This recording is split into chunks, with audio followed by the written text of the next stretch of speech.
Hello అండి. Ice cream తినేటప్పుడల్లా అబ్బా! Ice cream ఇంత బావుంటుంది. ఎలా చేస్తారబ్బా అని అనుకుంటున్నారా? ఐస్ క్రీమ్‌ని సింపుల్‌గా ఇంట్లోనే ఈజీగా చేసేసుకోవచ్చండి. కాకపోతే కొంచెం టైం పడుతుంది.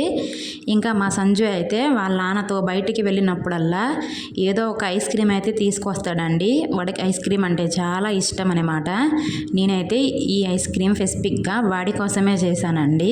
ఇంకా కోల్డ్ వచ్చినప్పుడు గట్టా ఐస్ క్రీమ్ అడిగితే మేమైతే కొనిపెట్టమండి. ఇంకా మేము కొనివ్వకపోతే మాత్రం వాడు కింద పడి ఏడుస్తాడండి. అస్సలు ఊరుకోడు. కంపల్సరిగా కొనిపించుకుంటాడు.